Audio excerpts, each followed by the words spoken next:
Hello and welcome to the Occult London podcast. This is a new podcast dedicated to exploring magic, mysticism and Qabalah, as well as many other topics of interest. This is the 11th episode of a series exploring different concepts in relation to the Kabbalistic Tree of Life. And in this particular episode we will be talking about Hod. So Hod is So we're going to be exploring some of the symbolism and the meaning behind the 8th Sephirah on the Tree of Life, which is known as Hod or Splendor, which is attributed to the planet Mercury. This watery temple lies at the base of the Pillar of Severity, and it's also the centre of intellectual distinction and rational thoughts, but it's also where I like to think of the workshop of the mad scientist, or the sort of isolated tower of the magician, and also the kind of halls of power as well. Before we begin, I wanted to recite the relevant Orphic hymn to Mercury from the Eleusinian Mysteries to hopefully kind of invoke those mental and communicative powers of the sphere of Mercury into tonight's discussion. And it goes like this. Hermes, draw near and to my prayer incline, angel of Jove and Maia's son Damine, prefect of contest, ruler of mankind, with heart almighty and a prudent mind, celestial messenger of various skill, whose powerful arts could watchful Argus kill. With winged feet 'tis thine through air to course, O mine of friend of man and prophet of discourse. Great life supporter to rejoice is thine, in arts gymnastic and in fraud divine. With power endured all language to explain, of care the Lushner and the source of gain, whose hand contains of blameless piece of the rod, Corusian, blessed, profitable God, of various speech, whose aid in works we find, and in necessities to mortals kind.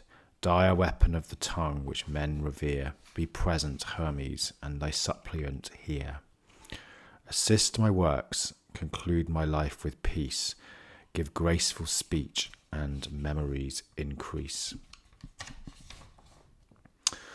So the basics on Hod. So just to run through the correspondences, the title of Hod is Splendor. The name of God is Elohim Sabayot, which is the gods of armies. The archangel is Raphael, but it can also be attributed to Michael. So this is what I was talking about in a previous episode. There is the different systems put Michael or Raphael in Hod. Particularly the kind of healing aspects of it.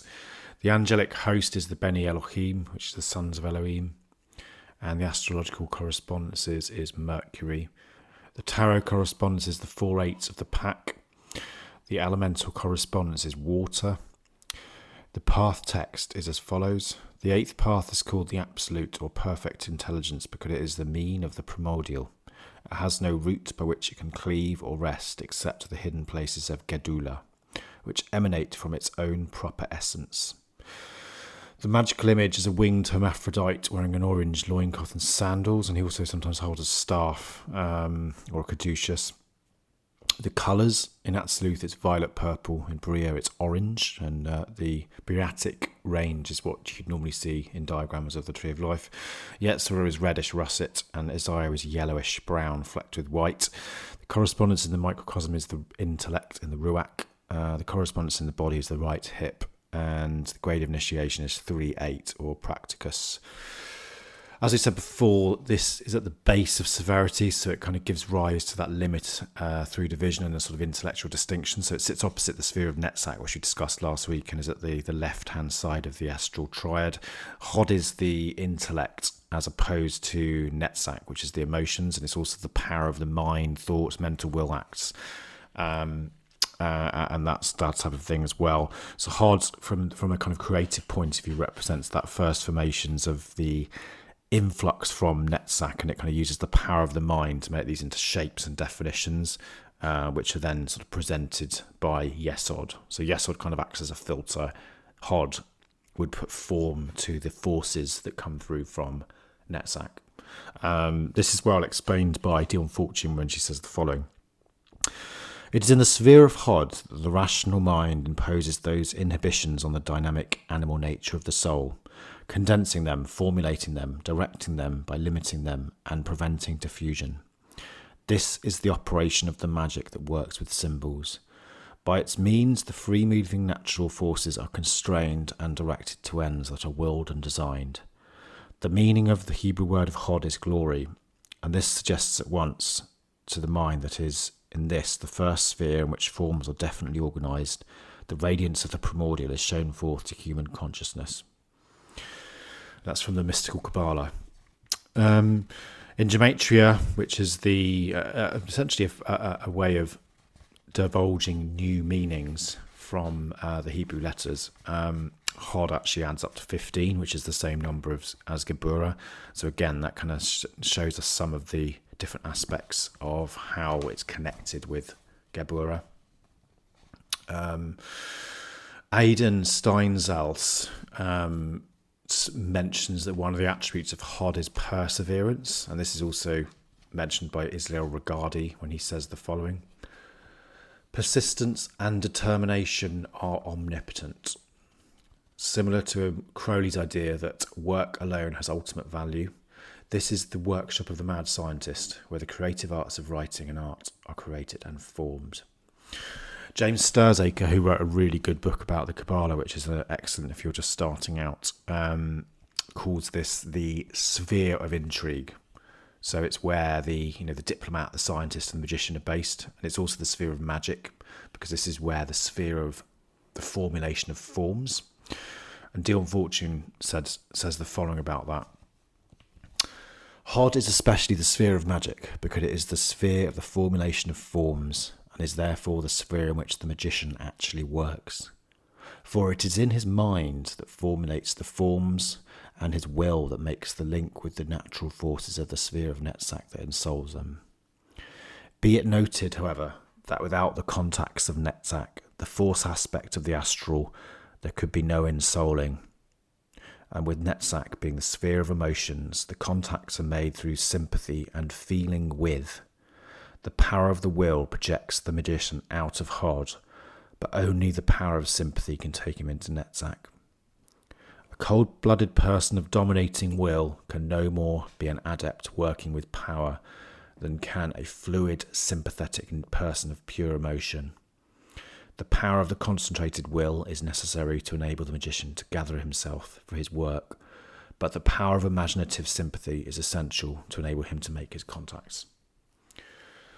It is for this reason that it is in Hod that all kind of expressions of writing, language, communication, science, and magic sit. And it's also, although in the past a lot of these intellectual pursuits have been traditionally seen as masculine, the energy that sits within this sphere is very much water and feminine. So that's an interesting contrast to Netzach, which is fire. So here we can again see the important lesson about the relationship between Hod and Netzach, which can easily be seen if we consider the traditional images of Netzach as the naked female and Hod the naked male. So outwardly these are symbols, but the energy within internally is very much the opposite. And this is a good demonstration of how polarity and the different forces exist on the tree. The balance between Hod and Netzach is very important when considering the magical path as well. So the sphere of Hod is really where the emotions and the instinctual drive of Netzach begins to take form and take action, and likewise the ideas and intellect of Hod come from there as well. So it's very much a kind of symbiotic relationship between the two.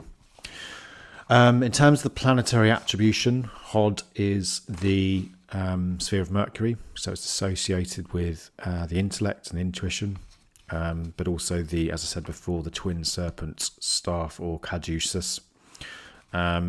Mythically, Mercury is like a psychopomp, so he's the guy between the worlds, and this kind of expresses the fluid quality of Mercury, so the ability to adapt to one's environment and be at home in any surroundings and circumstances. And this is the sort of splendour of the actor's mind, so the ability to kind of respond to change and adapt to better ways of functioning. And efficiency could be described as the sort of key word for Hod, so it's the kind of ability not to waste your energy, but rather to use it effectively and do everything in the most appropriate manner.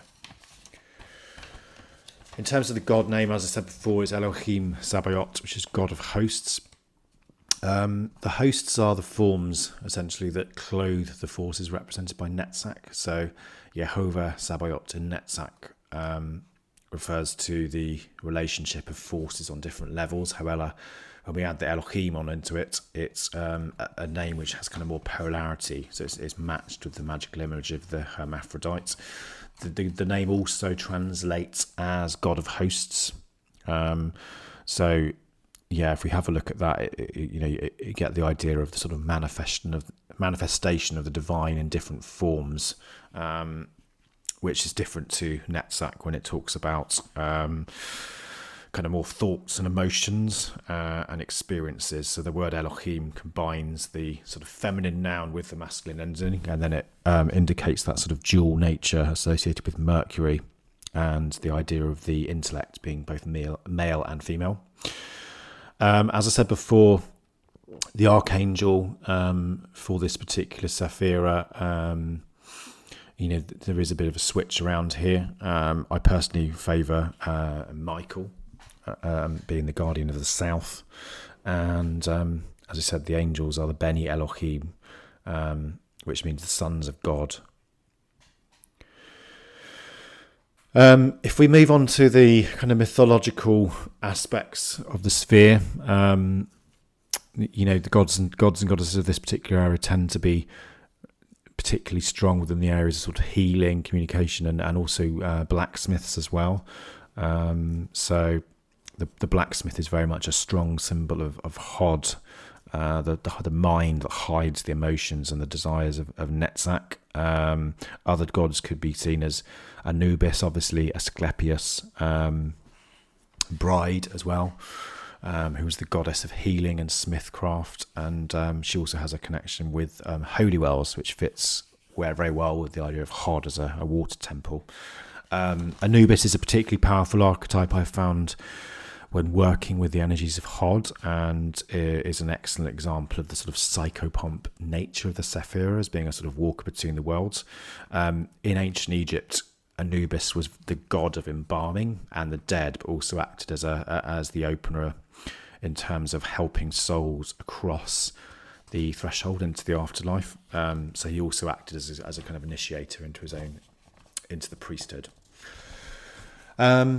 So there's quite a bit to kind of think about from that point of view. As I said before, this is very much the sphere of intellect, reason, creativity, and the imagination. So places that I personally find you can kind of connect with some of the Hod energy in the world are places like libraries, workshops, blacksmiths' forges, and also artist studios. So what you need to remember when you're thinking about Hod or Mercury is that although some people see this as being a very sort of dry intellectual sphere, it's actually through this initial idea and spark that all creative ideas come through. So the inventor in his workshop, or the artist sketching, that's very much a Hod practice of kind of drawing through that power from Netzach and creativity, and then putting it down into a form. This is really the sphere about starting. So if you ever have an idea or something you want to do, this is where you actually start doing the work. So that kind of concludes our episode today. I hope everyone's enjoyed it. Please make sure to visit our website, which is www.oraclelondon.co.uk, and I hope you enjoyed it, and please feel free to get in touch with any comments or questions, and I'll look forward to talking to you soon. Thanks. Bye.